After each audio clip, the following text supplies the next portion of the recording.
I'm going to be reading from Book of the Throne, Cosmic History Chronicles, Volume 1. The consideration of history by philosophy is yet another specialized area. The nature of human history gives itself readily to what is called philosophical interpretation. In the range of philosophical thought, there are different interpretations of history in general and of historical events in particular. For instance, the prevalent school of thought in accord with historical materialism is that of economic free market determinism. According to this school of thought, human behavior, which accounts for history, is always analyzed as if only economic motives were involved. Of course, in the economic interpretation, wealth and power are the key criterion in evaluating the success of a society, culture, or civilization. From the economic viewpoint, it is assumed that the purpose of any culture or civilization is not only to consolidate its wealth and power, but also to expand it. In this, we see the mechanism of historical materialism being the basis for the rise of empires.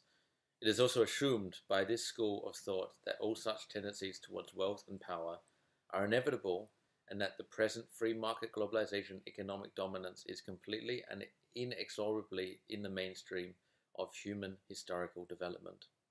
So, in sitting with this thought, in sitting with this comprehension of the predominant philosophical thought that runs through the mainstream agenda, the mainstream collective hive mind mentality, we see that most human beings on this planet are engaged in practicing the philosophy of economic free market determinism.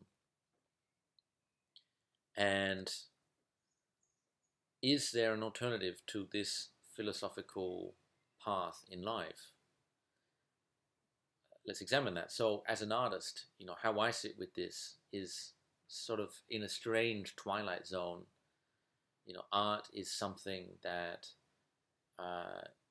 in the instance of my being, is not created as a commodity for a marketplace. It's created for the purpose of self-examination and self-expression, and finds value in the inner realm of my being in providing an outlet for myself. And in that sense, we artists often joke about how the collective paradigm of art of artists is that of a starving artist, and the basis of this is that the artist is not so determined by what was referred to as the economic free market determinism, that operating on another wavelength. They're concerned with appreciating life in a different format. And so there are a lot of young people, none of which will probably watch this video, but if they are watching this video and they're contemplating their life and they're contemplating, what their drives are, and they're being edged towards this way of being in the world, which is, the way of business. But within them, there is this creative drive. Maybe they want to explore their creative self in a deeper sense, and they're worried because of that prevailing mythos of the artist being, impoverished.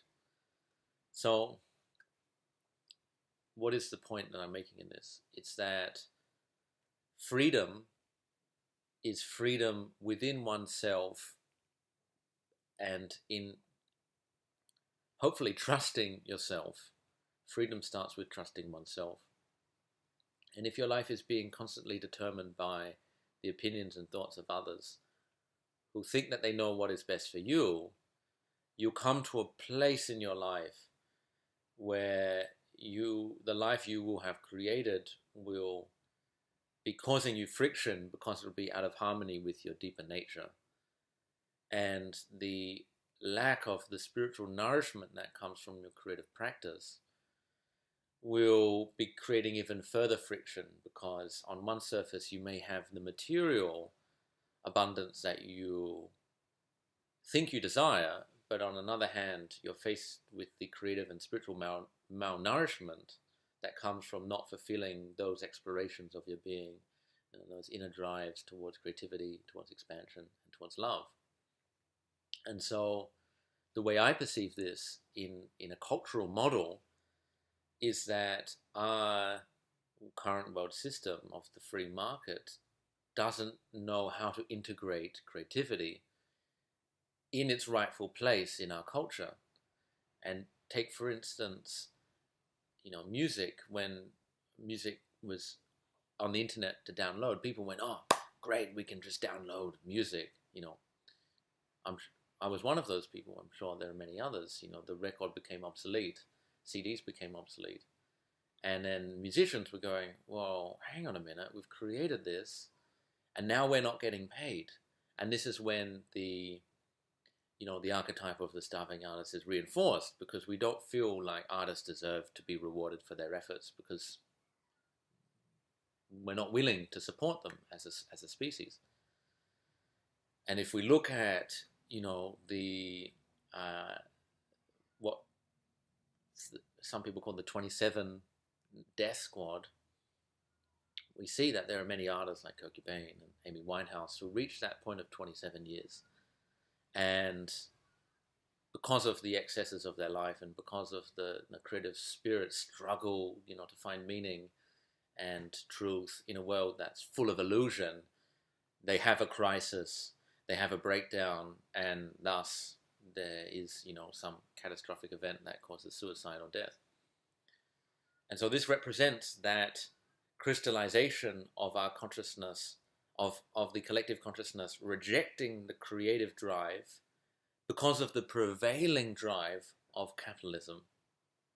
And it's not that capitalism is bad, but it needs to be integrated in a new format, in a new way that is more about spreading equality and wealth rather than the individual's desire to prosper based on whatever means they can to grab the economic resources that can enable them to survive or to get ahead in life.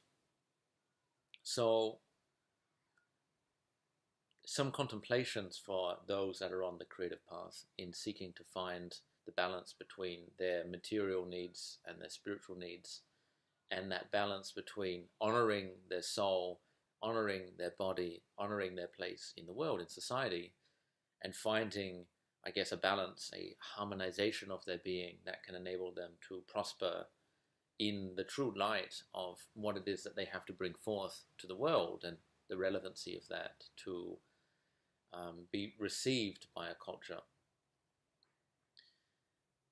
And so on another level, when we begin to explore other cultures, we see that their historical relationship to art has a different significance to our culture.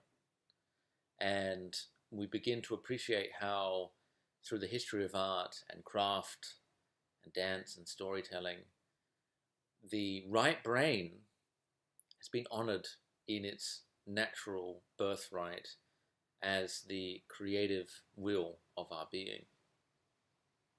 And we find that the paradigm of the free market economic determinism is so rooted in a left brain interpretation of life and reality that is causing our split and polarization and duality in consciousness. And because of our suppression of our creativity, and because of our over-insistence in our linearity and order, we've become disorganized and discombobulated as a species.